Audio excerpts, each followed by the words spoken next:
क्या पाकिस्तान में बिजनेस मेहनत से चलता है या कनेक्शन से चलता है? कौन सा वो स्कैम है जिसने करोड़ों रुपए का नुकसान बिजनेसेस में करवाया? अताब अहमद साहब से पूछने वाले हैं वो सवाल जो शायद कोई भी ना पूछे। सैलरी या बिजनेस? बिजनेस, रिस्क या स्टेबिलिटी? स्टेबिलिटी, सेविंग या इन्वेस्टिंग? इन्वेस्टिंग। ज़िंदगी बड़ी खूबसूरत है, एंजॉय करें, सीखें, सिखाएं। एक रिकमेंडेशन। कुरान पाक दी बेस्ट। क्या पाकिस्तान में बिजनेस मेहनत से चलता है या कनेक्शन से चलता है? चाइना के इतना अमीर कैसे बना? और कौन सा वो स्कैम है जिसने करोड़ों रुपए का नुकसान बिजनेसेस में करवाया? आज कॉफी विद पारस पर हम अताब अहमद साहब से पूछने वाले हैं वो सवाल जो शायद कोई भी ना पूछता। क्या पाकिस्तान में बिजनेसेस मेहनत से चलते हैं या कनेक्शन से चलते हैं? मैं हूं पारस और ये है कॉफी विद पारस। चलिए शुरू करते हैं।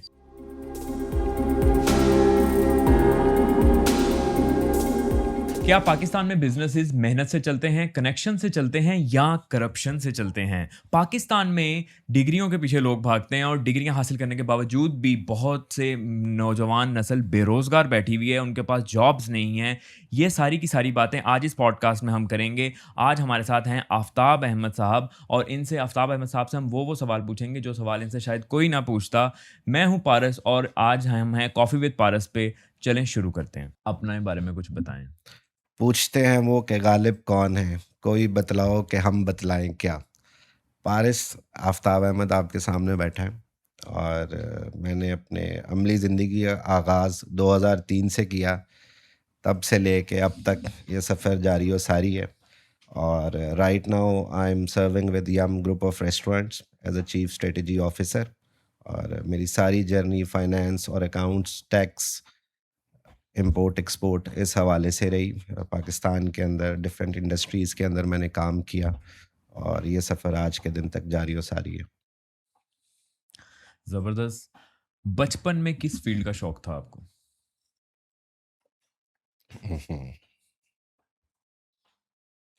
बचपन में ज़ाहिर है जिस एज ग्रुप से मैं ताल्लुक़ रखता हूँ, बचपन में तो ज़ाहिर है जो हमारे मोस्ट फेवरेट प्रोफेशंस हुआ करते थे, डॉक्टर, इंजीनियर, पायलट। यस। तो शुरू में मुझे लगता है कि ख्वाहिश थी कि पायलट के तौर पे अपना करियर का आगाज़ किया जाए, लेकिन अल्हम्दुलिल्लाह वो पूरी नहीं हो सकी। यानी कि जो वो शौक था वो शौक का शौक ही रह गया। हाँ, शौक है और वो शौक वैसे ही ख़त्म हो गया मुझे लगता है। तो आपको क्या लगता है कि आपका जो ये इस फील्ड को चूज करने का डिसीजन था, ये बेहतर था या फिर वो डिसीजन अगर किया हो तो बेहतर था? मुझे लगता है कि जो आज जहाँ पे मैं हूँ अल्हम्दुलिल्लाह, और जो मेरी लाइफ की कुछ छोटी-मोटी अचीवमेंट्स हैं, उस कॉन्टेक्स्ट में मैं अगर बात करूँ तो मुझे लगता है कि जो अब डिसीजन मेरा हालिया है वो ज़्यादा बेहतर था। आप अगर 20 साल के किसी लड़के को, नौजवान को मशवरा दें, तो आप क्या मशवरा देंगे? उसको अपने एम्बिशन को फॉलो करना चाहिए या फिर गो विद द फ्लो? नहीं, वैसे मेरा मशवरा तो यही है कि एम्बिशन को फॉलो करना चाहिए, लेकिन एम्बिशन बड़ी ढंग की और बड़ी कैलकुलेटेड होनी चाहिए। शुड बी प्रैक्टिकल, लाइक जिसका कोई प्रोडक्टिव यूज़ हो, आगे करियर ओरिएंटेड हो सारी चीज़ें। जस्ट लाइक एम्बिशियसपन जो नॉर्मली आजकल चीज़ों के अंदर नज़र आता है, उस तरह का सा ना हो। और भेड़ चाल से थोड़े सा अवॉइड करें और कोशिश करें कि जिसके लिए आप बने हैं, जिस काम के लिए और जो आपको सूट करता है, उसके पीछे लाज़िम जाएँ। I want to just add one thing here. आप मेरे से सीनियर भी हैं और आप मेरे नहीं, से नहीं, ज़्यादा ज़ाहिर है ज़्यादा प्रोफ़ेशनल दुनिया तो। देखी है आपने, ठीक है। हुँ। लेकिन I want to add one thing. दुनिया में जितने भी लोगों ने कुछ एक्स्ट्रा ऑर्डिनरी किया है, they are not practical, they are delusional. Like you can say Warren Buffett, like you can say Elon Musk, they all are delusional. They think the things that cannot ever happen, उन्होंने पहली दफा किया वो। अच्छा, नहीं, पहली दफ़ा और दूसरी दफ़ा और इस तरह से जो विशफुल थिंकिंग है उसमें थोड़ा-सा फ़र्क है।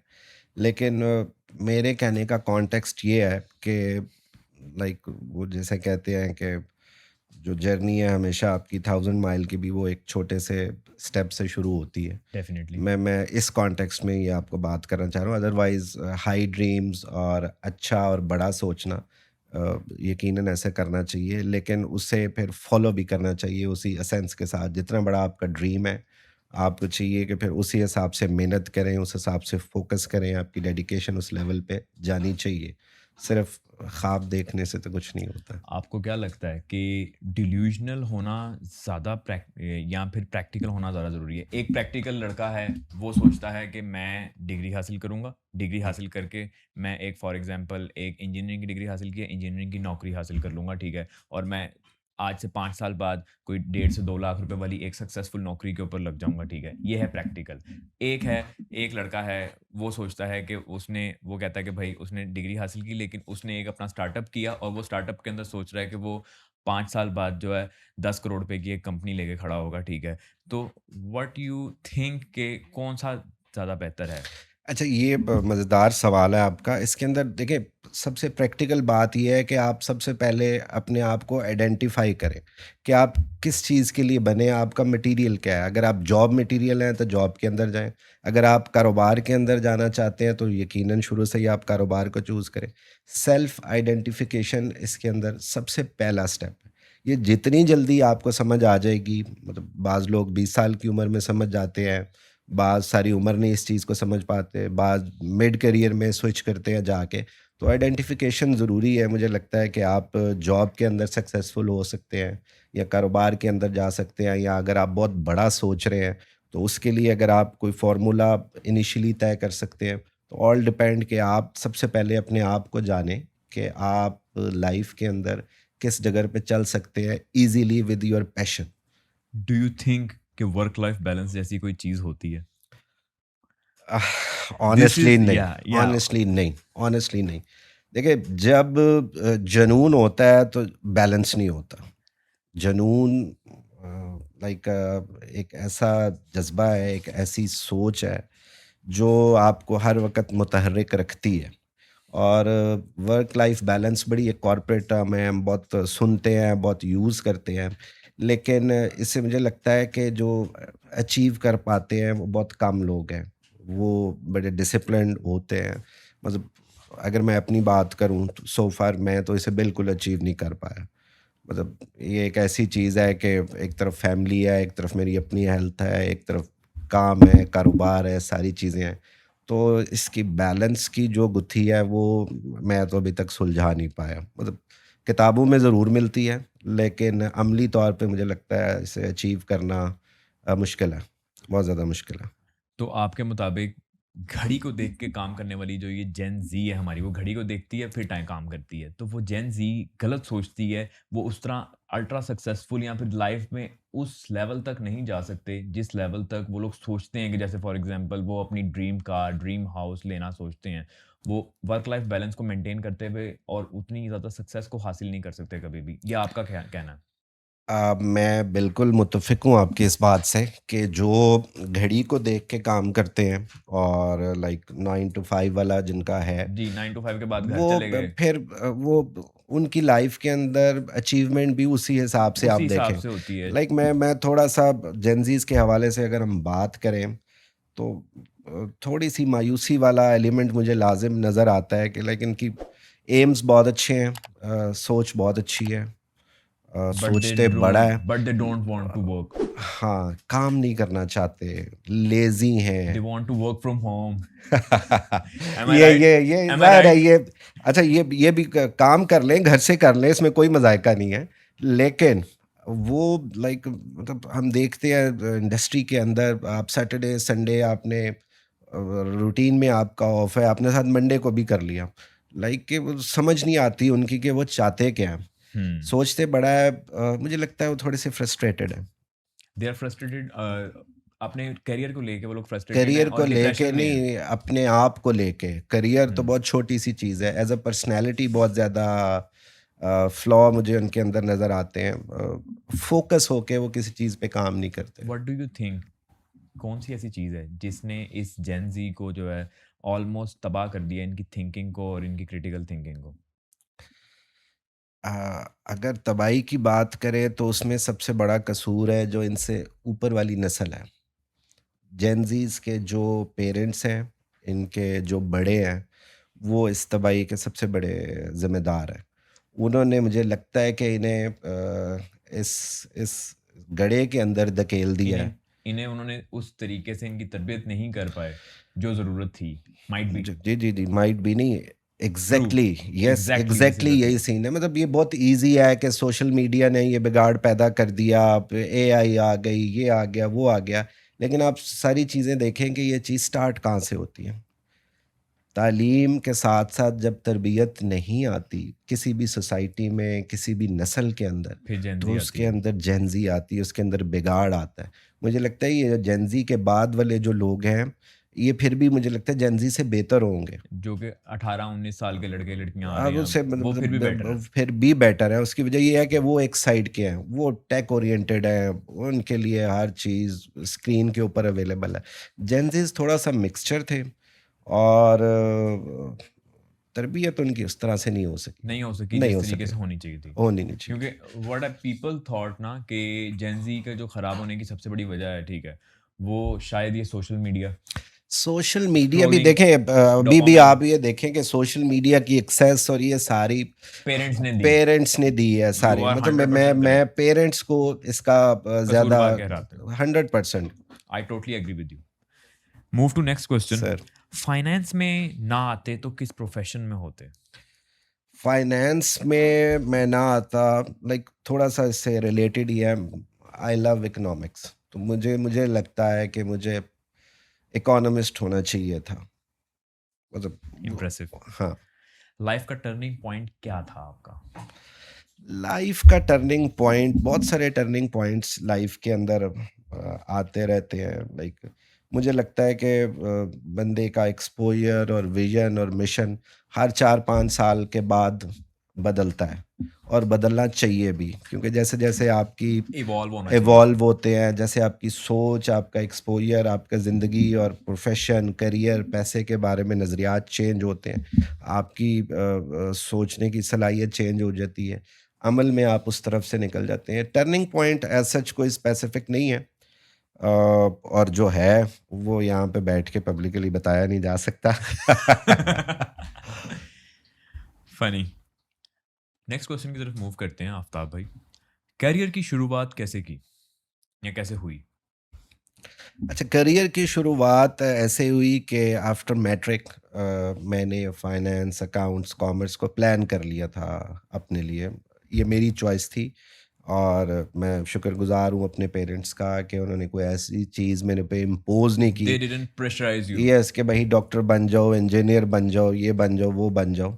ये फैसला उन्होंने मुझ पे छोड़ा, और मैंने बाय चॉइस कॉमर्स की तरफ में आया, और फिर 6 साल मैंने कॉमर्स और अकाउंट्स को स्टडी किया।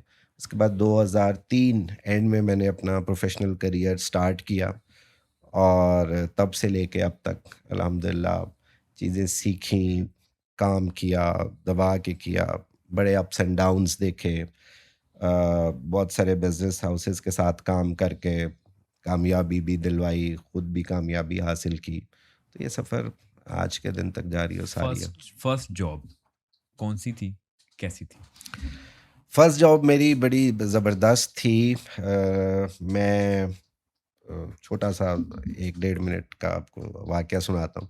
जरूर। मैं लाहौर कॉलेज फॉर वुमेन में इंटरव्यू देने गया असिस्टेंट रजिस्ट्रार के लिए। ओके, तो बड़ा खुशबाश हो के टाई शाई लगा के, ख़वातीन के कॉलेज आई है, कैन अंडरस्टैंड या द हैप्पीनेस। तो ज़ाहिर है, तो बड़ी ख्वाहिश थी कि यार वहाँ पे जॉब हो वहां जाए, पे हो जाए। वहाँ पे हो जाए। तो वहाँ पे मैंने इंटरव्यू दिया, तो कुछ 6-7 पैनलिस्ट बैठे हुए थे, प्रोफेसर टाइप लोग।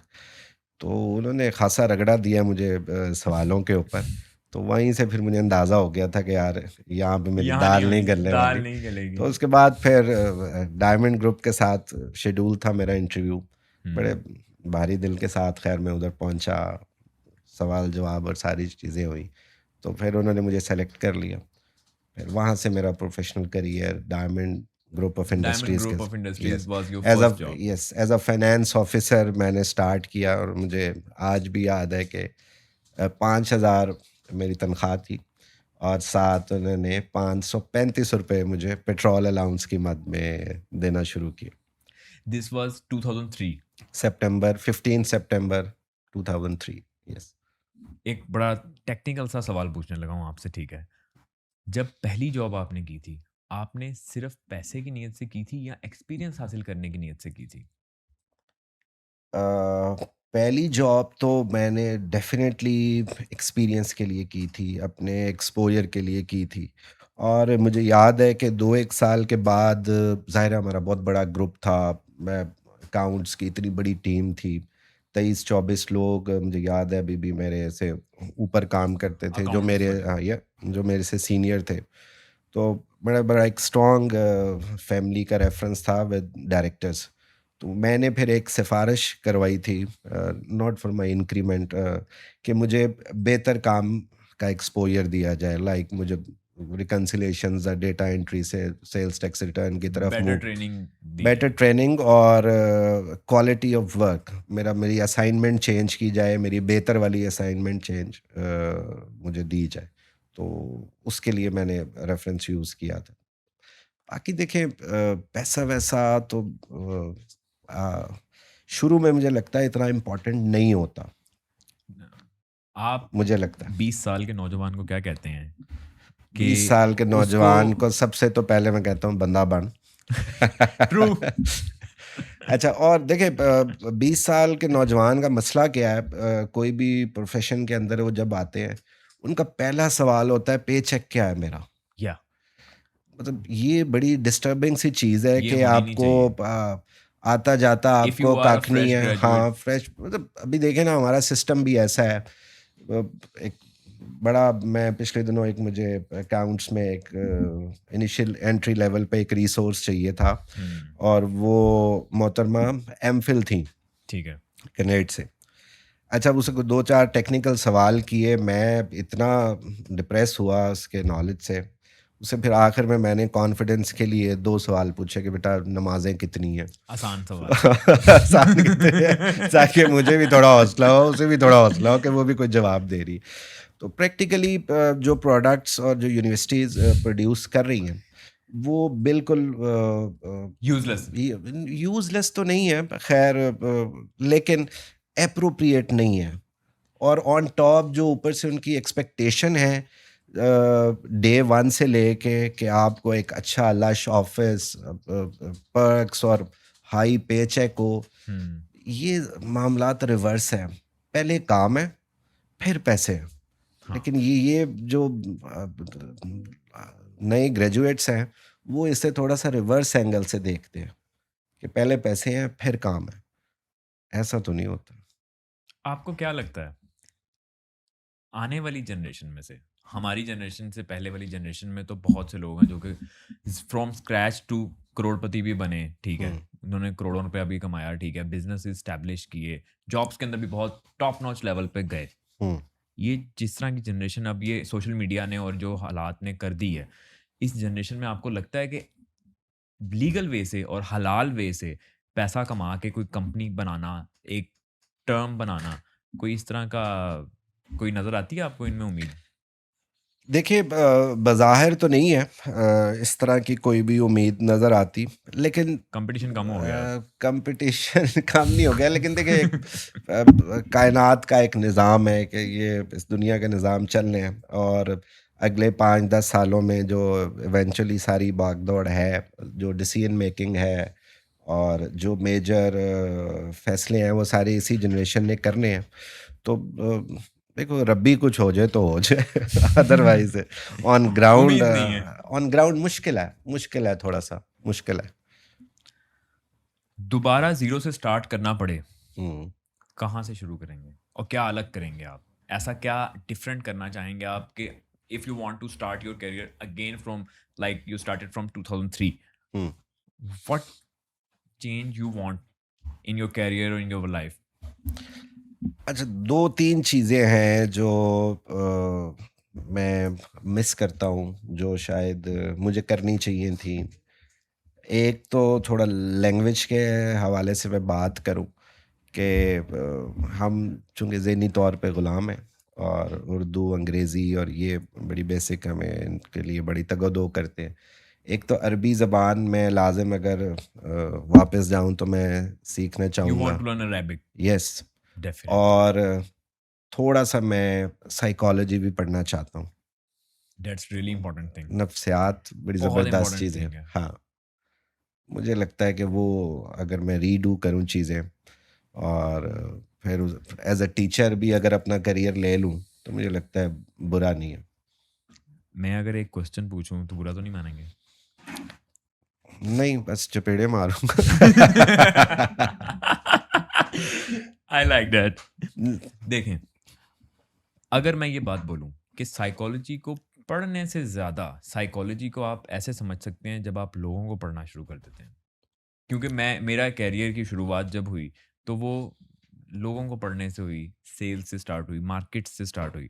तो मैंने अपनी ज़िंदगी के अंदर ये चीज़ देखी कि जो मैंने बेस्ट सेल्समैन देखे और जो मैंने बेस्ट बिजनेसमैन देखे जो कि कस्टमर डीलिंग करते हैं, हुँ, वो बेस्ट साइकोलॉजिस्ट होते हैं। व्हाट डू यू से ऐसे अबाउट इट? बिल्कुल ठीक कह रहे हैं। मैं जो बात कर रहा हूँ वो बुनियादी तौर पे ऐसे है कि आप प्रैक्टिकल की बात कर रहे हैं और मैं कह रहा हूँ कि थ्योरी प्लस प्रैक्टिकल। ओके। मतलब आप एक डायरेक्ट अप्रोच लेके आ रहे हैं कि यार इवेंचुअली आप सीख ही जाएँगे, लोगों से डील करेंगे, हुँ। गुफ्तगू रहेगी आपकी, किसी से धोखा खाएँगे, ठीक है? हाँ, वो भी बहुत जब ज़रूरी आपको है। लाखों रुपए के और करोड़ों रुपए के धोखे होते हैं, तब आप जो सीखते हैं वो आप कहीं और से नहीं सीख सकते। लाखों करोड़ों के धोखे भी हैं, जब आपके जज़्बात को भी धोखे मिलते हैं, ये सारे मिक्स एंड मैच एक जी, सीन जी, जी, चलता है। जी। मैं सिर्फ़ ये इस तनाज़ुर में ये बात अर्ज़ कर रहा था कि अगर आप थ्योरेटिकली चीज़ों को समझते हैं और फिर जब आप उन्हें प्रैक्टिकली करते हैं, तो उसका इम्पैक्ट आपके ऊपर ज़्यादा ज़्यादा आता है, पॉलिश्ड। जल्दी आता है, आप समझ जाते हैं, आप फेस रीडिंग का पैटर्न समझ जाते हैं, ब्रेन को समझते हैं कि क्या लाशऊरी तौर पे क्या चीज़ हो रही है, बंदा किस सिनर्जी के साथ आपके साथ जुड़ रहा है, उसके हुँ। बिहाइंड द सीन क्या है, इसकी बॉडी लैंग्वेज क्या है, ये क्या बात करेगा, ये बात करना क्या चाह रहा है। मतलब ये एक बड़ी इंटरेस्टिंग चीज़ है इंसानों की नफ्सियात। Move to the next question. Profit और कैश फ्लो का क्या डिफरेंस है फ्रॉम योर फील्ड?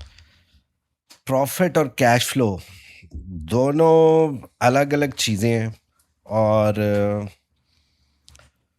दोनों बड़ी ही डायनामिक चीज़ें हैं। बिज़नेसेस नॉर्मली ये थोड़ी-सी टेक्निकल बात है, बताएँ लेकिन आप। कारोबारी आदमी इसे बड़ी बेहतर तरीके से समझता है। प्रॉफ़िट एक अलग चीज़ है, कैश फ्लो एक अलग चीज़ है। ठीक है। हमारे यहाँ जितने फेलियर होते हैं, हुँ। वो प्रॉफ़िट और लॉस की वज़ह से नहीं होते, कैश फ्लो की वजह से। कैश फ्लो की वज़ह से होते हैं। एट टाइम्स आपको कागज़ों में नफ़ा बहुत अच्छा नज़र आ रहा होता है।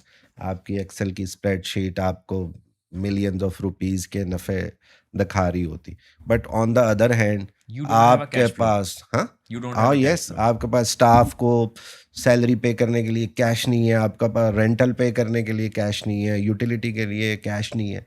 ये थोड़ा-सा मिसप्लानिंग है जब हम लाइक कैपिटल एक्सपेंडिचर और जो ओपेक्स को जब हम मिक्स करके चीज़ों को चलाते हैं, तो फिर ये थोड़े से मसाइल आते हैं और कारोबार का जो फेलियर है, one of the major reason is cash flow. Cash flow. Yes.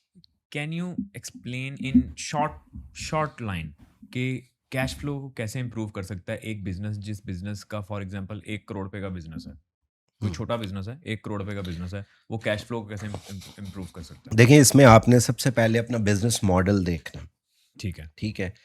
आपका बिज़नेस मॉडल क्या है?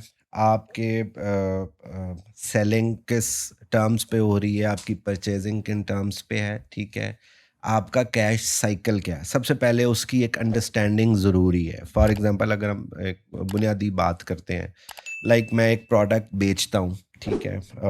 2x के ऊपर मेरी प्रोडक्ट ₹100 की है, मैं 200 200 रुपए में बेच रहे हैं। 200 में बेच लेकिन मैं उसे बेच रहा हूँ क्रेडिट पे, लाइक 90 डेज़ के क्रेडिट पे, ठीक है? ठीक है। उसके पैसे मुझे 90 डेज़ 90 डेज में आने हैं। आने हैं। व्हेयरएज़ जब मैं उसे खरीदता हूँ, तो उसे मैं कैश पे खरीद रहा हूँ, कैश ठीक है? पे खरीद रहे हैं। यस।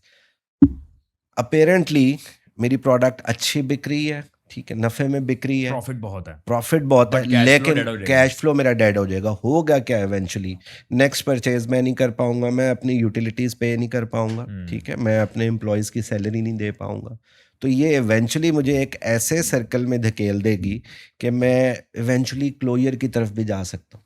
तो हाँ। आपने सबसे पहले अपने बिज़नेस मॉडल को समझना है। हुँ। उसकी जो बेसिक नीड्स हैं, जो उसकी ऑपरेशनल नीड्स हैं, वो सबसे पहले आइडेंटिफ़ाई करनी है। वो आपको क्लियर होना बहुत ज़रूरी है। ये मेरी सैलरीज़ हैं, ये मेरे परचेज़ के एक्सपेंसेस हैं, ये मेरे यूटिलिटीज़ के हैं, ये मेरे रेंटल हैं। ये सारी चीज़ें ऑन टाइम होनी चाहिए, उसके लिए मेरे पास एम्पल कैश फ्लो होना चाहिए। फॉर एग्ज़ाम्पल अगर आप क्रेडिट में भी कुछ चीज़ें ज़्यादा नफ़े पे बेचना चाहते हैं, बिल्कुल करें। But you should be ready कि यार फिर इतना वर्किंग कैपिटल मेरे पास एक्स्ट्रा होना चाहिए। इंटैक्ट होना चाहिए। अगर मैं आपको एक छोटा-सा बिज़नेस मॉडल बताऊँ, आप उसको थोड़ा-सा एक्सप्लेन करते हैं हमारी जो ऑडियंस है उसके लिए। एक बिज़नेस मॉडल है, उस बिज़नेस मॉडल के अंदर उसका बिकती चीज़ कैश पे है। हुँ, परचेज़ वो जो चीज़ करते हैं उसमें से 70% परचेज़िंग उनकी क्रेडिट पे होती है 30 डेज़ के ऊपर, ठीक है। ठीक है। 30 डेज़ क्रेडिट टर्म पे वो परचेज़ कर रहे हैं, बट जो बिकती है वो कैश पे बिकती है। हुँ, लेकिन उनका जो प्रॉफ़िट मार्जिन रेशियो है, वो हुँ, प्रॉफ़िट मार्जिन रेशियो उनका 5% से 3% तक है। और पर मंथ उनकी जो सेलिंग है, ठीक है, पर मंथ यानी कि उनकी जो समझ लें कि एक किस्म का कैश आ रहा है, इन कैश की इनकमिंग है, वो तकरीबन 1.5 करोड़ से 2 करोड़ की है। तो ठीक है। इस बिज़नेस मॉडल के लिए क्या पैटर्न होना चाहिए? देखिए, सबसे पहले इसमें बड़ी इम्पोर्टेंट चीज़ है कि आपकी जो प्रोडक्ट की कॉस्टिंग है, वो बहुत क्लियर होना चाहिए, ठीक है? और जैसे मैंने पहले बात की कि कैश साइकिल, ये बड़ा इम्पोर्टेंट है, ठीक है? अगर ये सारी चीज़ें आपके पास इंटैक्ट हैं, फिर आपको क्लियर होना चाहिए कि यार आप अगर लीन मार्जिन के ऊपर भी अपनी ट्रांज़ैक्शंस कर रहे हैं, ठीक है? आपकी स्ट्रैटेजी क्लियर होनी चाहिए कि यार आपने वॉल्यूम के थ्रू कमाना है, ठीक हुँ, है? लाइक इकोनॉमीज़ ऑफ स्केल आपने अटेन करने हैं, या फिर आपने एक नीश को टारगेट करके आपने लाइक कम सेल, ज़्यादा नफ़ा, एक आपका ये मॉडल है। एक आपका मॉडल है कि ढेरों ढेर सेल आप कर रहे हैं, बड़े माइनर मार्जिन का माइनर 2-4 सिंगल मार्जिन। डिजिट के ऊपर कर रहे हैं आप सारी चीज़ें। तो ये आपकी स्ट्रैटेजी क्लियर होनी चाहिए, या एटलीस्ट आपका एक इस तरह का मिक्स ज़रूर बना हो प्रोडक्ट कैटेगरी के हिसाब से, अपने कैश फ्लो साइकिल के हिसाब से, कि आपके सर्टेन इनफ्लोज़ ऐसे होने चाहिए जो आपके ऑपरेशनल मामलात को डिस्टर्ब ना होने दें, जो आपके रूटीन के ओपेक्स सारी चीज़ें चलती हैं। वो एक साइकिल ऐसा होना चाहिए कि जो बार-बार आपके पास सर्कुलेशन के अंदर पैसे आ रहे हैं, जा रहे हैं। 30-40% सेगमेंट आपने एक हाई वॉल्यूम, एक हाई प्रॉफ़िट के साथ फिक्स अपना कर दिया कि यार ये मेरा इधर से एक यानी पॉकेट कि आ रही है, एक इधर से 30-40% जो प्रोडक्ट्स हैं वो हाई डिपेंड करता है आपके बिज़नेस मॉडल पे, आपकी प्रोडक्ट क्या है, आपकी सर्विसेज़ क्या हैं, इट डिपेंड्स कि आप किस कारोबार से मुंसलिक हैं और आप उसका मॉडल क्या बनाना चाह रहे हैं। लेकिन मतलब कारोबार चलता रहना चाहिए, उसके तसलसल के लिए कैश फ्लो के वर्क लिए जो भी करना पड़े करो। मेन चीज़ कैश फ्लो व है। आपका वर्किंग कैपिटल स्टक अप ना हो, आपके ऑपरेशन स्टक अप ना हो, ये चीज़ें ज़्यादा ज़रूरी हैं। इंस्टेड कि आप बहुत बड़ा नफ़ा सिर्फ़ कागज़ों के अंदर देख के खुश हो रहे हैं, और होनी जब से तक आप उसे रियलाइज़ कर रहे हैं, मतलब उससे पहले ही आप क्लोज़र की तरफ चले जाएँ, तो मुझे नहीं लगता ये कोई अक्लमंदी है। ये हमारे दूसरे क्वेश्चन का आंसर तो आपने इसी आंसर के अंदर दे दिया है, जो कि था पाकिस्तान में बिज़नेसेस फेल क्यों होते हैं? हाँ। वो इसमें आंसर हो गया हमारा। हम नेक्स्ट क्वेश्चन की तरफ चलते हैं कि सीईओ की बिगेस्ट मिस्टेक्स क्या होती हैं? जिनकी वज़ह से जो बिगेस्ट मिस्टेक्स करते हैं सीईओज़? एक्सपेंशन कब करनी चाहिए, कब नहीं करनी चाहिए? एक्सपेंशन तब करनी चाहिए जब आप एग्ज़िस्टिंग सेटअप के साथ एक मैच्योरिटी ले लें, ठीक है? उसके अंदर अपनी सस्टेनेबिलिटी को अचीव कर लें, तब आपको एक्सपेंशन के मुतल्लिक सोचना चाहिए। उससे पहले एक्सपेंशन एट टाइम्स डिज़ास्टर बन जाती है। व्हाट डू यू से व्हाट इज़ सस्टेनेबल बिज़नेस क्या है सस्टेनेबिलिटी बिज़नेस के लिए? सस्टेनेबिलिटी ये है कि आपके प्रॉफ़िट मार्जिन्स अच्छे हैं, आपके कैश फ्लो के जो रिक्वायरमेंट्स हैं, वो बिज़नेस के हवाले से वो आपकी पूरी हो रही, आपकी एक स्ट्रॉन्ग टीम बन चुकी है एक्सपेंशन के हवाले से और एग्ज़िस्टिंग ऑपरेशंस के हवाले से। ये 3 चीज़ें बहुत ज़रूरी हैं, और इसमें से मुझे लगता है कि जो तीनों ही वैसे ज़रूरी हैं, लेकिन टीम बहुत मैटर करती है। आप एक अच्छी टीम के साथ अपने ऑपरेशंस को स्मूथली चला रहे हैं, फिर आपको एक्सपेंशन का ज़रूर सोचना चाहिए और करनी चाहिए। डेब्ट कब लेना चाहिए और कब नहीं लेना चाहिए कंपनी को? This is the really important question. हाँ, इम्पोर्टेंट क्वेश्चन तो है। अच्छा, इसके अंदर 2 तरह के माइंडसेट हैं, हम अगर पाकिस्तानी इकोनॉमी के अंदर, पाकिस्तान बिज़नेस सर्कल के अंदर देखते हैं। कुछ लोग हैं जो बहुत हेवीली रिलाई करते हैं डेट्स के ऊपर, कुछ लोग हैं जो इसे थोड़ा-सा शरई हिसाब से और इस्लामिक पॉइंट ऑफ हलाल व्यू हराम से का फ़र्क हलाल रखते हैं, और जैसे कि मैं हराम रखता हूँ, बहुत लोग रखते हैं इस तरह का फ़र्क। रखना चाहिए भी। हुँ, इसमें तो बड़ी बुनियादी चीज़ है, इससे तो एस्केप हमें किसी को भी नहीं करना चाहिए। डेट आपको तब लेना चाहिए like when you are very confident about your ideas और आपकी सारी कैलकुलेशंस पूरी हैं। आप रिस्क अवेयरनेस आपको पूरी-पूरी है और फिज़िबिलिटी आपकी बिल्कुल मोर देन 95% एक्यूरेट है। आप बहुत कॉन्फिडेंट हैं अपनी सेल्स के हवाले से, अपनी ऑपरेशंस के हवाले से और उसके बाद फिर आप एक फ़िज़िबल रेशो सेट करते हैं डेट की और इक्विटी की। डेट लेने में कोई हर्ज नहीं है और एक्सपेंशन भी नॉर्मली जो बिज़नेसेस हैं वो थ्रू फाइनेंशियल इंस्टीट्यूशंस करते हैं और सारी दुनिया में चलता ही है, लेकिन कैलकुलेशंस के साथ। एक और टेक्निकल क्वेश्चन पूछता हूँ आपसे। बिज़नेस स्टार्ट करने के बाद आपको कब बिज़नेस में से निकालना शुरू कर देना चाहिए प्रॉफ़िट और कब तक नहीं करना चाहिए, अगर आपने बिज़नेस को मेगा लेवल पे लेके जाना है? अच्छा, ये सवाल इम्पोर्टेंट ज़रूर है, लेकिन डिपेंड करता है कि आपके करंट आपकी सर्कमस्टांसेस क्या हैं, थिंकिंग पे। आप किस लेवल पे सोचते हैं, आपका अल्टीमेट एम क्या है।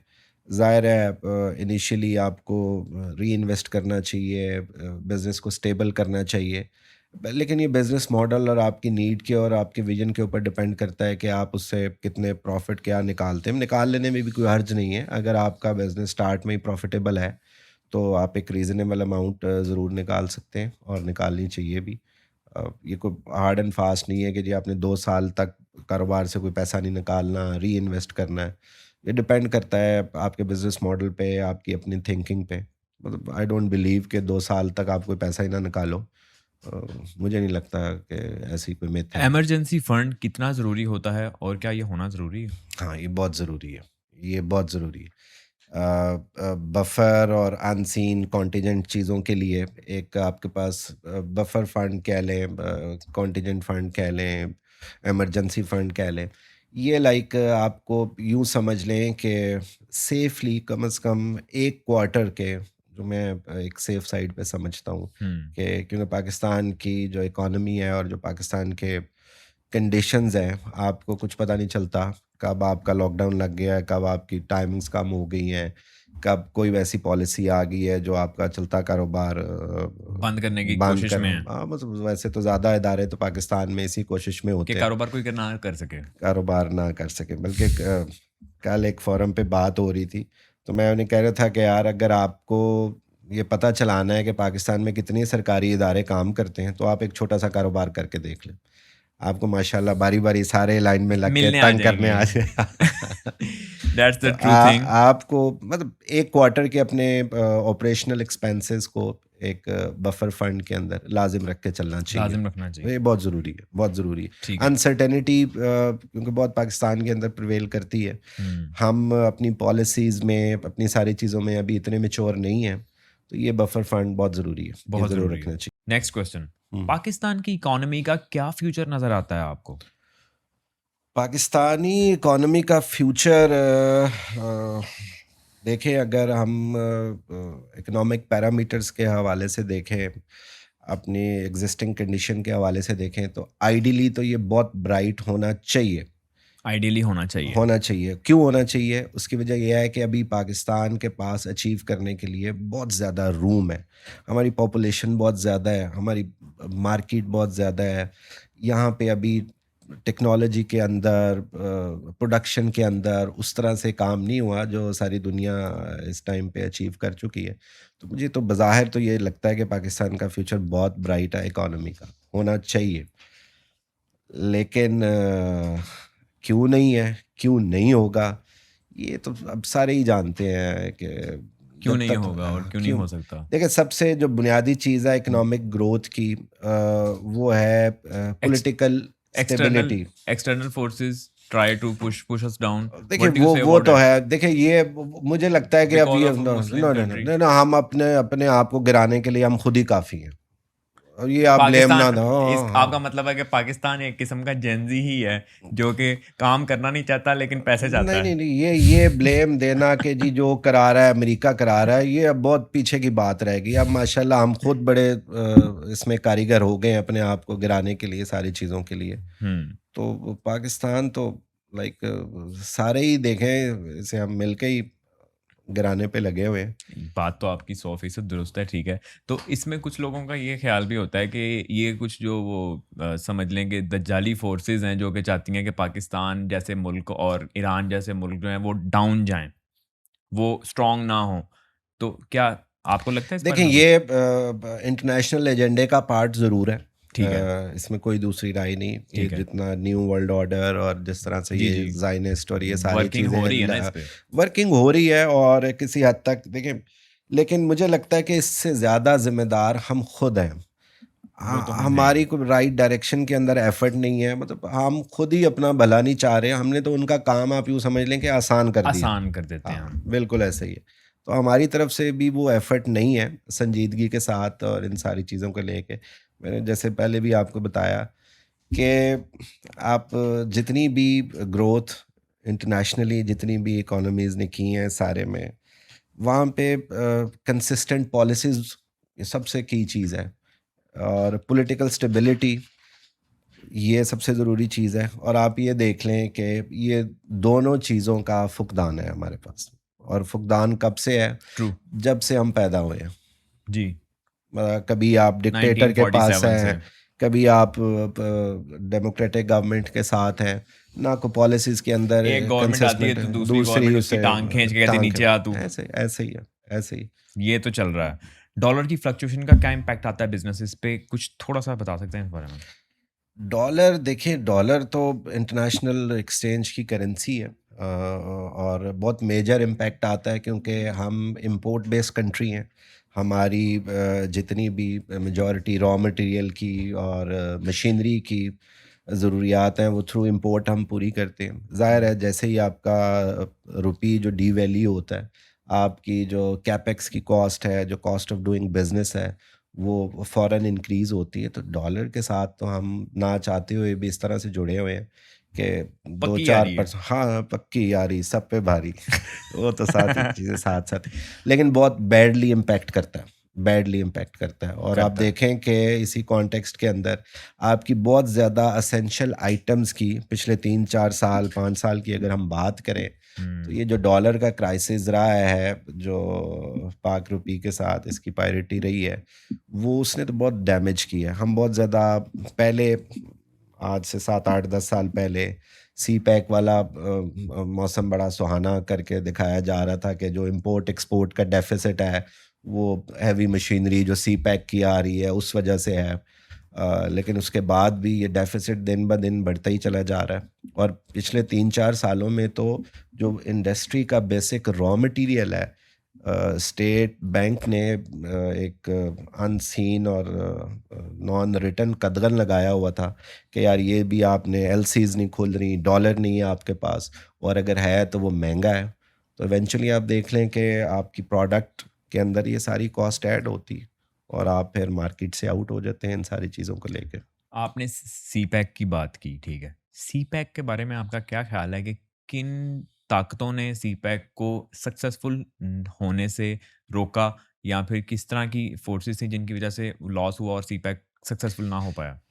देखें, what see do you think Pak about it? Basically जो एक चाइना का ग्रेटर विजन है इस दुनिया को लेके, जो माशी तौर पे चौधराहट है जो चाइना पिछले 10-15 सालों से संजीदगी के साथ लेने के लिए तगोदो कर रहा है, ये ज़ाहिर है उसका एक पार्ट था सारा।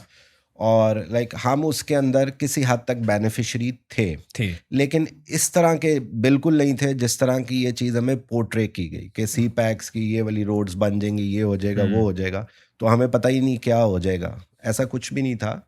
हम ज़ाहिर है एक गुज़रगाह की हैसियत से, होना क्या था, सी पैक पे हमने को पंक्चर वाली दुकानें ही खोलनी थी जो चाइनीज़ ट्रक आ रहे हैं उन्हें ठीक करने के लिए। इसके अलावा तो और कुछ भी नहीं था। देखिए, असल बात क्या है, या तो आपकी मैन्युफैक्चरिंग सारी चीज़ें बढ़ रही हों, फिर हम्म। आपको होता है, या आपकी सर्विसेज एक्सपोर्ट हो रही हों या यूटिलाइज हो रही हों किसी भी इकोनॉमिक एक्टिविटी के अंदर, असल तो जीडीपी आपकी तब ग्रो करती है। लाइक इसका फ़ायदा ज़रूर था, इस तरह से नहीं है कि ये बिल्कुल एक कोई आई वॉश था या एक पॉलिटिकल गिमिक्स थी जो उस टाइम की गवर्नमेंट ने या जो आजकल की गवर्नमेंट है इसे प्रेजेंट इस तरह से किया। फ़ायदा ज़रूर था, लेकिन उस तरह से नहीं था जिस तरह से मैन्युफैक्चरिंग और सर्विसेज सेक्टर जब आपकी अपनी इकोनॉमी का ग्रो करता है, उस तरह से तो इसका बेनिफिट है सच नहीं मैं था। एक क्वेश्चन ऐड करता हूँ, मेरी नाकस अकल के मुताबिक शायद मैं गलत हूँ, if I am not wrong, not correct, please correct मी।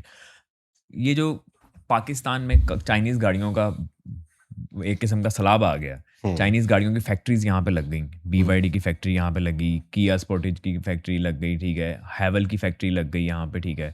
ये फैक्ट्रीज वगैरह जो लगी ये पिछले 10 साल के अंदर ही तकरीबन लगी हैं, ऐसा ही है। ऐसा ही है। तो ये पिछले 10 साल, और ये CPEC जब शुरू हुआ था मेरे ख्याल से, जब ये बातचीत शुरू हुई थी उसको भी बात को भी तकरीबन 8-10 साल ही हुए होंगे, माइट बी। तो क्या ये इनका कोई इंटरकनेक्शन था कि ये जब CPEC शुरू हुआ, इन्वेस्टमेंट्स आई, चाइनीज़ कंपनीज ने पाकिस्तान में आके गाड़ियों की मैन्युफैक्चरिंग शुरू की, और वो गाड़ियाँ, कई गाड़ियाँ, कुछ गाड़ियाँ बहुत सी तो पाकिस्तान के लिए यूज़ होती हैं, कुछ गाड़ियाँ यहाँ से एक्सपोर्ट भी होती हैं बन के। तो क्या ये बात सच है?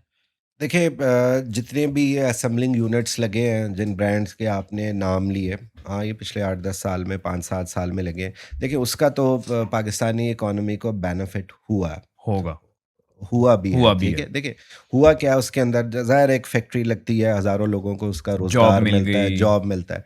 लेकिन अब इसके अंदर भी बुनियादी सवाल ये है कि आया कि ये सिर्फ़ असेंबलिंग यूनिट है या ये एक टेक्नोलॉजी ट्रांसफ़र का प्रोसेस है, ठीक है। आपके पास टायर, इंजन सारी चीज़ें बन के आ गई हैं, आप सिर्फ़ उसे बैठ के फिट कर रहे हैं और उसके अंदर खुशियाँ मना रहे हैं। या फिर इसके अंदर बैकड्रॉप के अंदर टेक्नोलॉजी भी ट्रांसफ़र है ना, आपको सारी ये सेंसर ये जो रुक रही हैं गाड़ियाँ, आ रही हैं, जा रही हैं, ये चीज़ इम्पॉर्टेंट है। लेकिन अप फ्रंट तो देखें इकोनॉमी का पहिया तो चला है इससे। चला अगर है। यहाँ से एक्सपोर्ट भी चीज़ें हो रही हैं, even then it is good. Yes, I have heard about it ना, और मैंने कुछ ये भी सुना है कि कुछ कंपनीज के मोबाइल्स भी बन रहे थे यहाँ पे, और मैंने तो 2-3 कंपनीज के मोबाइल फ़ोन्स तो मैंने खुद देखे हैं जो मैन्युफैक्चरिंग, यहाँ लाहौर में भी हमारे पास कुछ मैन्युफैक्चरिंग यूनिट्स लगे हैं जहाँ पे मोबाइल फ़ोन्स बन रहे हैं चाइनीज़ कंपनीज के, और वो बिक रहे हैं पाकिस्तान में, और कुछ बांग्लादेश वाली साइड पे एक्सपोर्ट भी हो रहे हैं।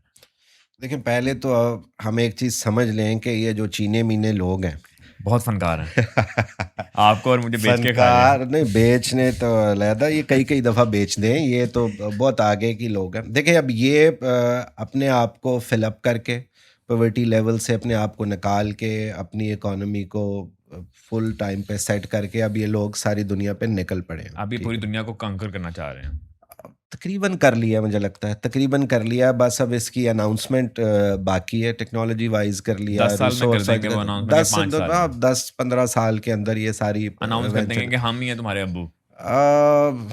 अब्बू सबको उन्होंने यही बोलना है ना, हाँ जिस तरह जी। अभी वो अमेरिका कहता है कि मैं अब्बू हूँ तुम्हारा, मानो हाँ। मुझे, तो हाँ, यही बस बोलेंगे। देखिए वो थोड़ी-सी चाइनीज़ जो है, वो थोड़े से अपनी ना नेचर के हिसाब से, अपनी सराउंडिंग्स के हिसाब से, अपनी हिस्ट्री के हिसाब से, इनसे थोड़े मुख्तलिफ हैं।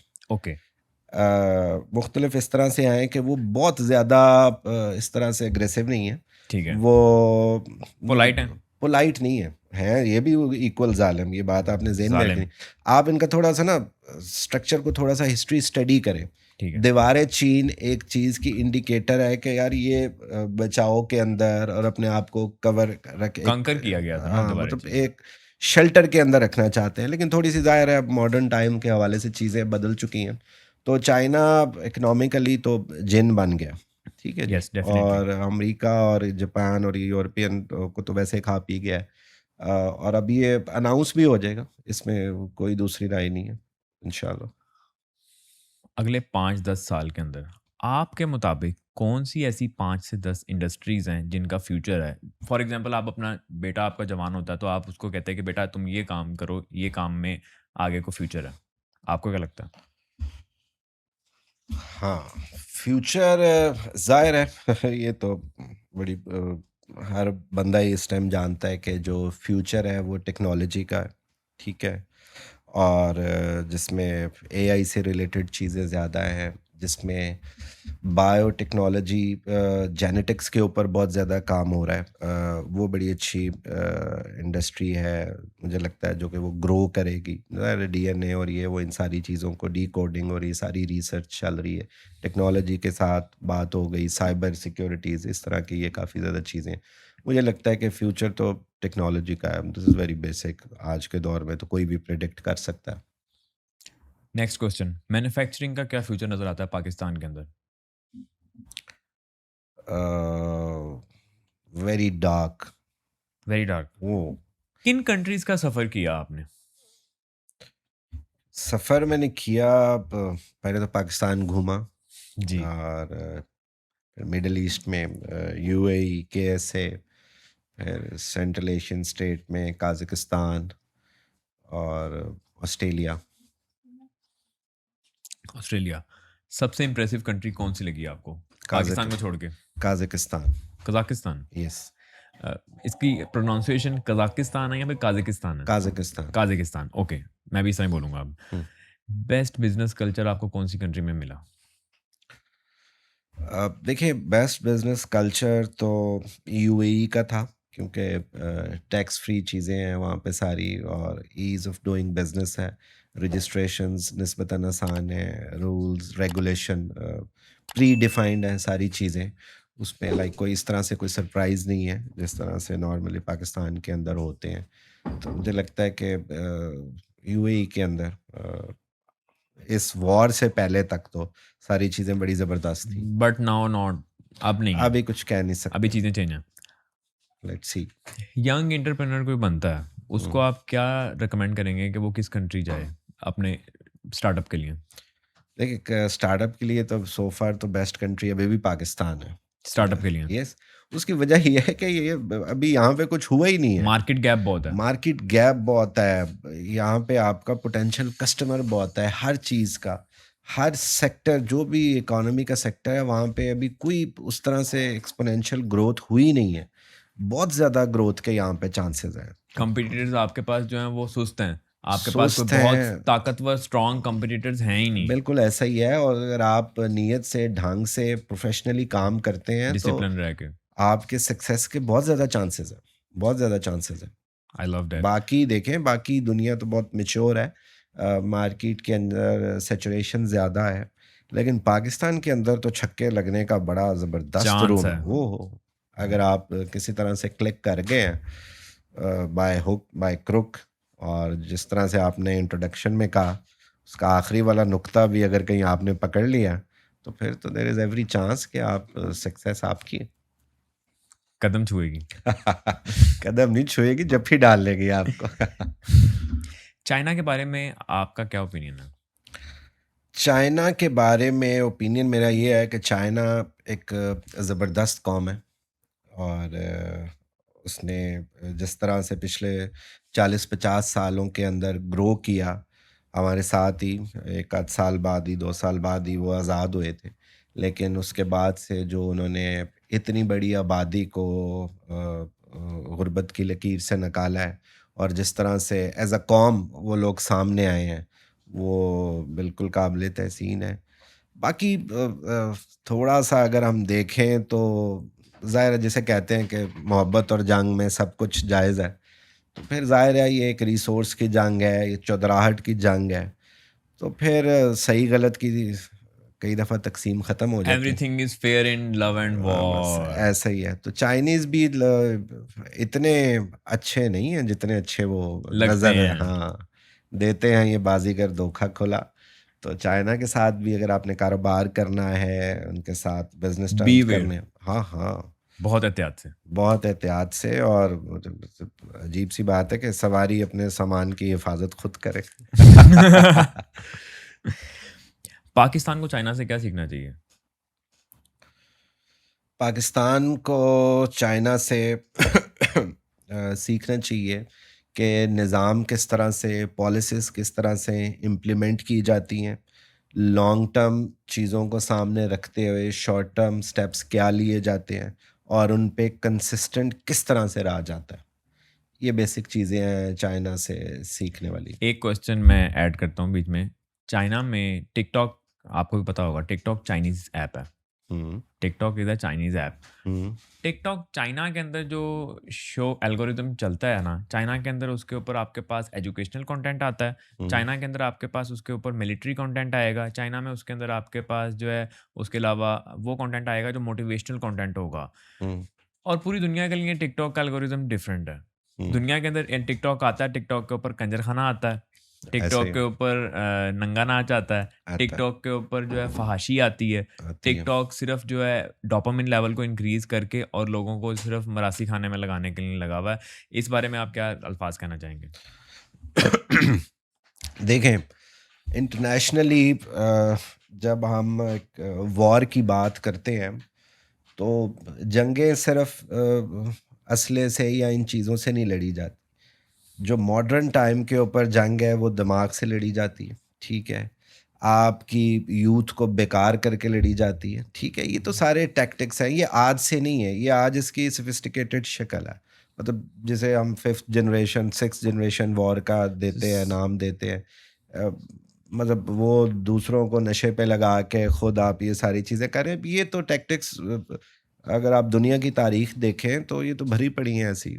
ये तो आपको फ़िरौन के ज़माने से लेके आज तक ये सारी चीज़ें दिखेंगी। जब भी कोई देखें इस्लामिक सिविलाइज़ेशन को निकाल के मैं बात कर रहा हूँ, जब उन्होंने रूल किया तो ऐसे रूल किया कि पूरी इंसानियत को उसका फ़ायदा पहुँचा। अदरवाइज़ जितने भी बड़ी-बड़ी सल्तनतें दुनिया के अंदर रही हैं, वो दूसरों के खून के ऊपर रही हैं और लाइक दूसरों की नस्ल-कुशी पे रही हैं और दूसरों की नस्ल को तबाह करने पे रही हैं।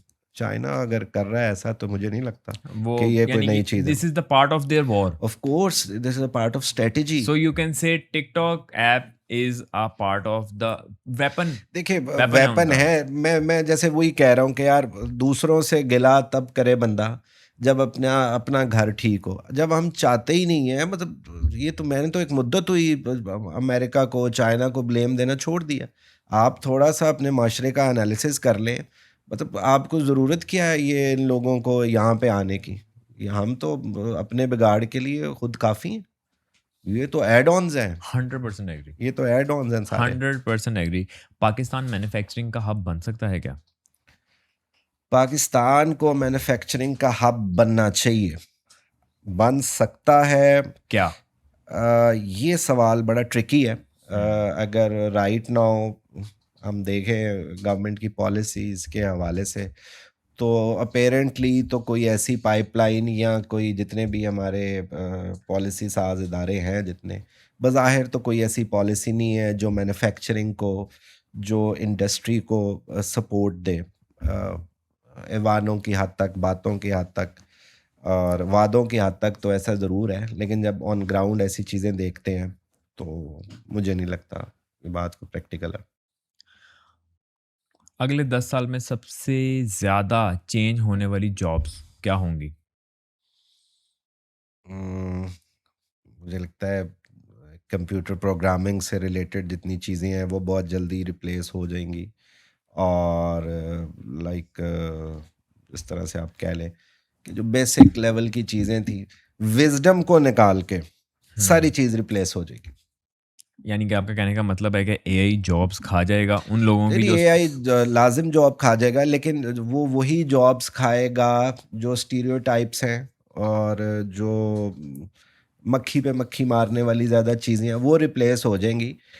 लेकिन जो क्रिटिकल थिंकिंग नहीं हो ना ना सकती। ना ना ना, वो क्रिटिकल नहीं नहीं थिंकिंग नहीं डेफ़िनिटली नहीं हो ऑफ सकती। कोर्स नहीं हो सकती।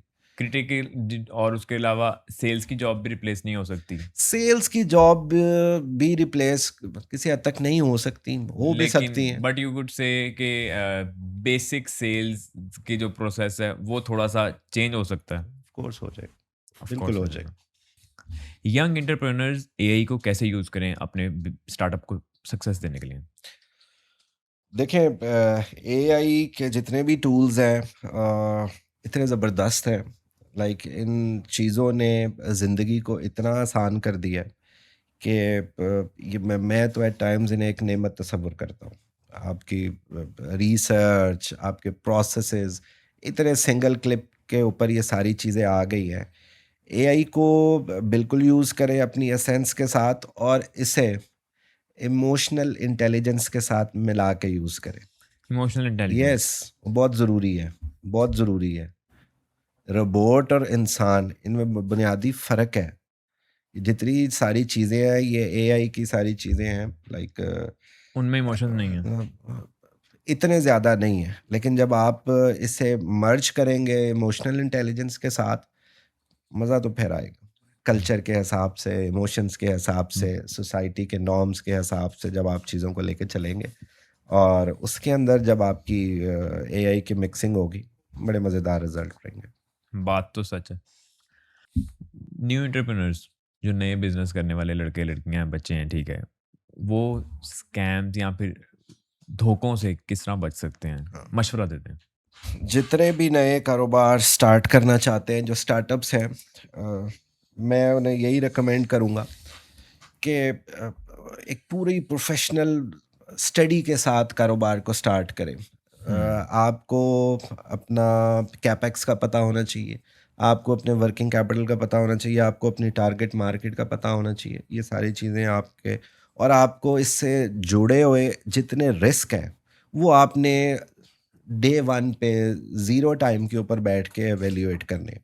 मतलब कोई भी काम है उसे आप बिल्कुल ही विश के साथ या अंधाधुंध तरीके से ना करें, डेटे के साथ करें, रिसर्च के साथ करें, अपनी कैपेबिलिटी के साथ करें और प्रोफेशनल टीम के साथ करें। स्टार्ट के अंदर ये बहुत ज़रूरी चीज़ें हैं। रिस्क आपका कैलकुलेटेड होना चाहिए, आपको एग्जैक्ट पता होना चाहिए कि फर्स्ट ईयर के अंदर यार मेरी कैपेक्स की क्या रिक्वायरमेंट है, मेरे रिटर्न्स एक्सपेक्टेडली कब शुरू हो सकते हैं। तो ये सारी कैलकुलेशन बेस्ड चीज़ें होनी चाहिए। मैं अब एक आउट ऑफ द वे जाके सवाल पूछूंगा आपसे, लेकिन वो सवाल बहुत ज़रूरी है इस आवाम के लिए जो कि हमें देख रही है, ठीक है। मैं आपसे ये सवाल पूछना चाहूँगा कि क्या आपके मुताबिक डिग्री और बिजनेस का सक्सेसफुल होना, स्टार्टअप का सक्सेसफुल होना, क्या आपस में 100% इंटरलिंक्ड है? नहीं जी, बिल्कुल इंटरलिंक नहीं है। डिग्री एक पैरामीटर छोटा सा हो सकती है कारोबार की सक्सेस का, लेकिन द ओनली पैरामीटर नहीं है। देखें, ये सिर्फ एक एक विजडम है। एक ज़रूरी नहीं है कि आपको बैलेंस शीट बनानी आती है, जो आपको को रिस्क के टेक्निक्स पता है तो आप तभी एक सक्सेसफुल बिजनेस स्टार्ट कर सकते हैं। बिल्कुल ऐसा नहीं है। देखिए, कारोबार की बुनियादी चीज़ें हैं जो जिन्हें मलूज़ खातिर रख के अगर आप शुरू करें तो इवेंचुअली सक्सेस आपको मिल सकती है। तो आपका कहने का मतलब ये है कि कई इस तरह के बिजनेसमैन भी होंगे जो कि बिलियनर मिलियनर बन गए हैं, ठीक है, लेकिन वो शायद प्रोबेबली ऐसे भी हो सकते हैं जो कि अंगूठा छाप हों। देखिए, ये कई नहीं, मेजॉरिटी ऐसे हैं, मेजॉरिटी ऐसे हैं। तो ये आप इस तरह डिग्री। का एज ना दें। डिग्री, देखिए डिग्री जैसे हमने शुरू में भी बात की थी कि देखिए, जब थ्योरी और प्रैक्टिकल आपस में रिलेटेड चीज़ें मिल जाती हैं तो वो अच्छा रिजल्ट प्रोड्यूस करती है। बगैर डिग्री के अगर आप एक प्रोसेस सीखते हैं तो शायद आपको 5 साल लग जाए। अगर आप उसकी बेसिक इन्फॉर्मेशन नॉलेज के साथ आते हैं तो जो सफ़र आपने 5 साल में तय करना है वो आप 2 साल में भी कर सकते हैं। मतलब ठीक है, डिग्री ज़रूरी ज़रूर है, लेकिन मजबूरी नहीं है। कंपलसरी नहीं है, हाँ, कंपल्सरी नहीं है। ऑप्शनल है, ऑप्शनल ऑप अपग्रेड है। ऑप्शनल है, मतलब हो जाए तो बहुत अच्छा है, ना भी हो, लेकिन मेजॉरिटी बड़े बिज़नेसमैन हैं, वो कोई स्कूलों कढ़िया है, कोई कॉलेज तो कढ़िया ड्रॉप है, तो आउट सारे हैं। ड्रॉप आउट्स हैं, सारे इस तरह एलॉन की मस्क की चीज़ें। वो वीडियो भी शायद आपने देखी हो जिसमें एलॉन मस्क बैठे होते हैं, ठीक है, उनसे इंटरव्यूअर पूछती हैं कि आप बताएं क्या डिग्री डज मैटर अगर कोई आपके पास जॉब करने आता है, तो वो कहते हैं डिग्री मेरे लिए कोई वैल्यू नहीं रखती, डिग्री से ज़्यादा मैं इंपॉर्टेंस देता हूँ कि उस बंदे का एटीट्यूड क्या है, उसके स्किल्स क्या हैं। हाँ, ये स्किल सेट बड़ा इम्पोर्टेंट है। अच्छा, अब ये सारी चीज़ें ना हमारी इकोनॉमी ने, हमारे बिजनेस ने ना कोविड से, ख़ास तौर पे मैंने कोविड से ये बहुत ज़्यादा चीज़ें एक्सपीरियंस की कि यार डिग्री से ज़्यादा स्किल सेट अच्छा है। शुरू में जैसे हमारी वर्क फ्रॉम होम की बात हुई, अच्छा ये भी कोई बुरा कॉन्सेप्ट नहीं है। वर्क बड़ा फ्रॉम होम। हमने चीज़ों को बड़ा साइंटिफिकली एवेल्यूएट किया कि यार एक रिसोर्स है, वो आके बैठता है ऑफिस में, सारी चीज़ें कंज्यूम करता है, और बहुत सारी चीज़ें जैसे कोविड के अंदर थी, फिर बहुत सारे कामों को हमने असाइनमेंट बेस कर दिया, फ्रीलांस जैसे हम बोलते हैं, और उसे दोनों एंड्स का फ़ायदा है। एम्प्लॉयर का भी, अगर उसे स्पेसिफिक टास्क के लिए एक रिसोर्स चाहिए तो बजाय वो पूरा महीना उसे पे करे बैठ के, उसे स्पेसिफिकली डील करे, और वो जो जिसके पास स्किल सेट है वो आए मार्केट के अंदर परफॉर्म करे। तो स्किल सेट तो मॉडर्न टाइम्स के अंदर डिग्री को बहुत पीछे छोड़ गया। तो आपका कहने का मतलब यही है कि आने वाले 5-10 साल के अंदर डिग्री की वैल्यू कम हो जाएगी और स्किल सेट की वैल्यू और आपकी माइंडसेट और एटीट्यूड ज़्यादा डिपेंड करेगा। 100%, 100%। 100% ऐसा ही है, ऐसा ही है। डिग्री तो ज़ाहिर है एक गेटवे है। जितने अच्छे इंस्टीट्यूशंस हैं, मुझे लगता है कि मैं जिस पर्सनली उन्हें देखता हूँ डिग्री से ज़्यादा सेल्फ ग्रूमिंग के प्रोस्पेक्ट में उन्हें देखता हूँ। जितना अच्छा आपका एजुकेशनल इंस्टीट्यूट है, मैं उसे एटलीस्ट ऐसे एवेल्यूएट करता हूँ कि वो आपकी पर्सनैलिटी के अंदर ऐड ऑन क्या करता है, आपको ग्रूम कैसे करता है, आपका थिंकिंग पैटर्न कैसे डेवलप करता है। ये चीज़ें डिग्री के कॉन्टेक्स्ट के अंदर ज़्यादा अहमियत रखती हैं। बाकी डिग्री ठीक है, अच्छी है, होनी चाहिए। नेक्स्ट क्वेश्चन पे मूव करते हैं। पार्टनरशिप से पहले क्या वेरीफाई कर लेना चाहिए अपने पार्टनर के बारे में? आपकी केमिस्ट्री लाज़िम मैच होनी चाहिए। एम तो ऑब्वियसली सेम होता है कि आपने प्रॉफ़िट कमाना है, लेकिन आपका एटीट्यूड, आपकी उसके साथ केमिस्ट्री मिलना बहुत ज़रूरी है, बहुत ज़रूरी है। और लाइक कोई ऐसा पार्टनर ना पकड़ लें कि जो बिल्कुल निटी-ग्रिटीज़ हो, रुपए 2 रुपए वाला ये हो, सारी चीज़ें हो। आपका विज़न उसके साथ मैच करना बहुत ज़रूरी है, बहुत ज़रूरी। टॉलरेंस लेवल आपके सेम होने चाहिए, आपका ग्रोथ पैटर्न मैच होना चाहिए, अदरवाइज़ मुश्किलात आती हैं। नेक्स्ट क्वेश्चन पे मूव करते हैं हम। ऑनलाइन पेमेंट फ्रॉड से बचने का कोई तरीका? अल्लाह से दुआ करें। ज़ाहिर लीग है ऑनलाइन पेमेंट फ्रॉड्स होते हैं, चलते हैं। आहिस्ता-आहिस्ता ये साइबर, ये सारी सिक्योरिटी और इन सारी चीज़ों के अंदर मैच्योरिटी आ रही है। लेकिन ज़ाहिर है जहाँ पे एक चीज़ सहूलत होती है, उसके साथ थोड़ी-सी ज़हमत भी होती है।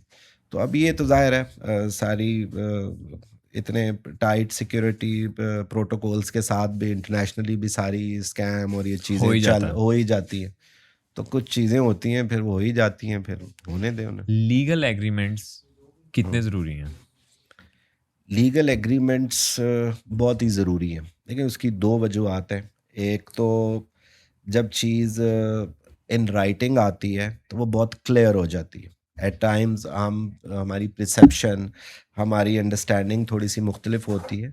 जैसे ही आप कोई आम गुफ्तगू भी है या आम कोई रोज़मर्रा का भी चीज़ है, अगर आप उसे इन राइटिंग लिख के देख लेते हैं, तो आपकी अंडरस्टैंडिंग वैसे ही बहुत क्लियर हो जाती है। और वैसे भी लीगल चीज़ों पे तो ये सुन्नत का तरीका भी है कि जो भी चीज़ हो लिखत पढ़त के साथ हो, तो एक रेफरेंस भी रहता है।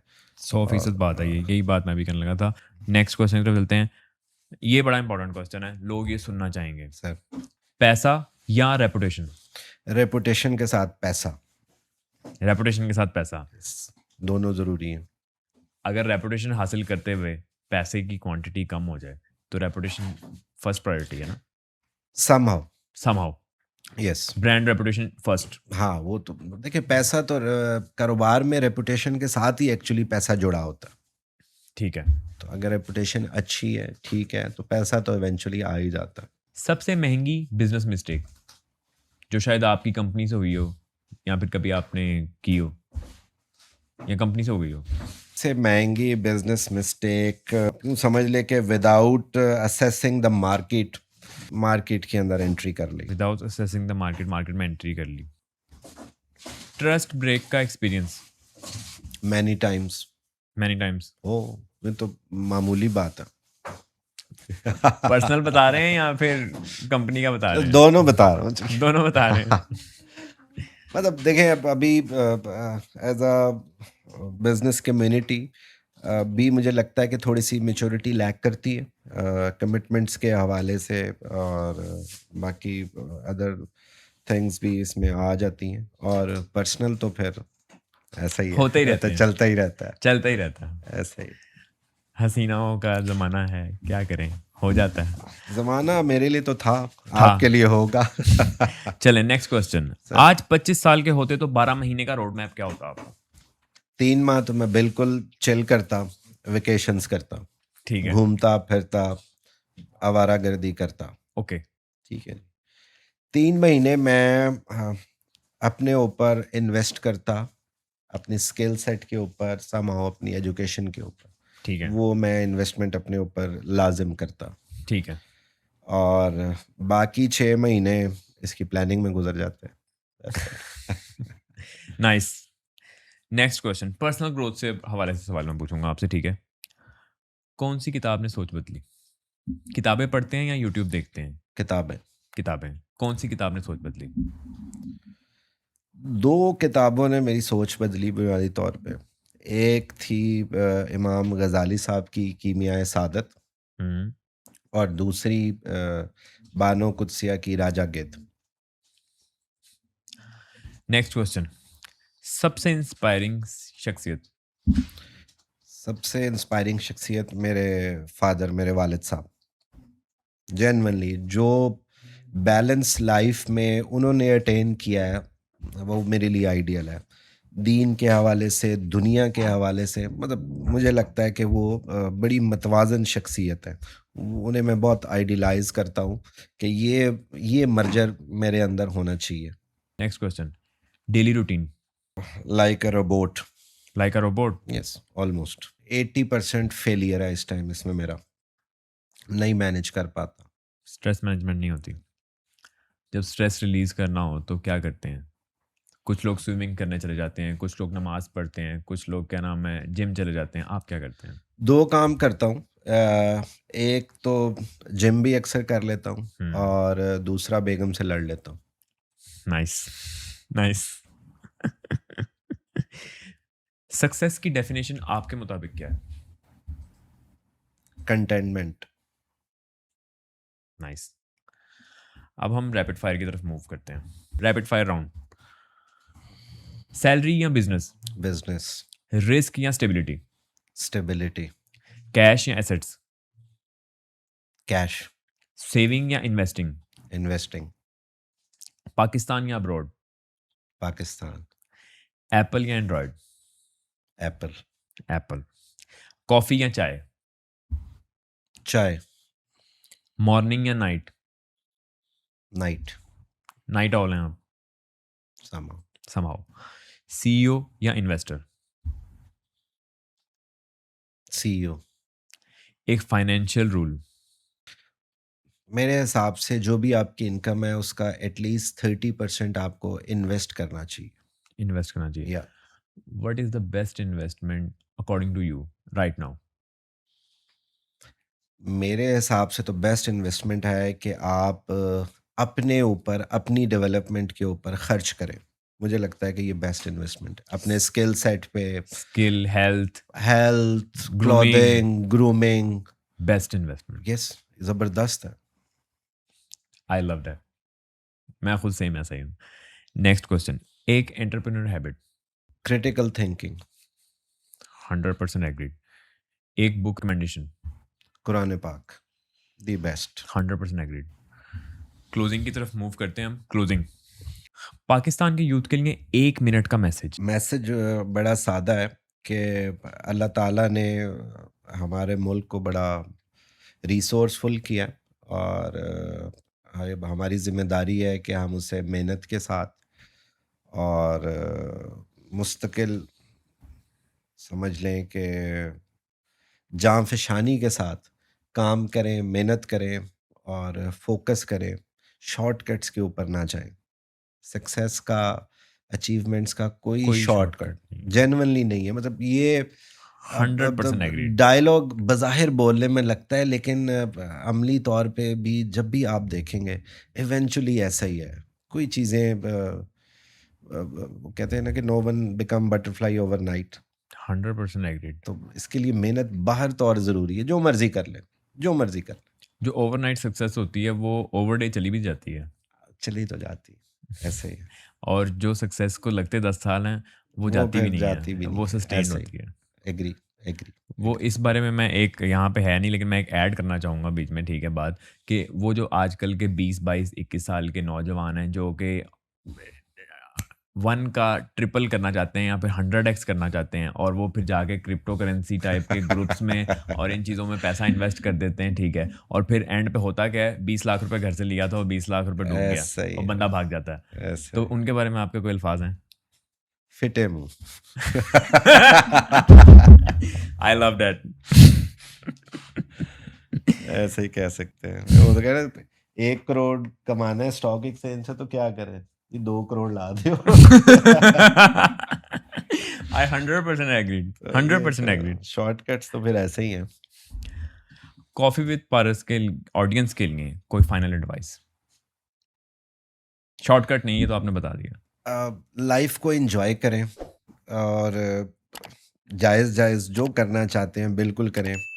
डिप्रेशन में बिला वजह से मत जाएं। ज़िंदगी बड़ी खूबसूरत है, एंजॉय करें, सीखें, सिखाएं और एंजॉय करें। That's it. 100% एग्रीड। आपकी बात से वही वाली बात मुझे याद आती है, कायदे आज़म का एक कोट था ना, काम काम और काम। काम करो बस, ठीक है। काम करो, एंजॉय करो, हार्ड वर्क करो, सारी चीज़ें मेहनत के सर पे हैं। कॉफ़ी विद पारिस को सब्सक्राइब करें और ऐसे इन्फॉर्मेटिव वीडियोस देखते रहें। Thank you very much. Thank you so much for your visit. हमें बहुत अच्छा लगा आपसे मिलके और हमारी ऑडियंस भी बहुत ज़्यादा तजस्सुस से आपकी इस पूरे पॉडकास्ट को देखेगी। Thank you so this will much. Be a very long podcast but very informative. Thank you so much. जज़ाकल्लाह जी, बहुत शुक्रिया। अल्लाह हाफिज़। टेक अल्लाह केयर। हाफ़िज़।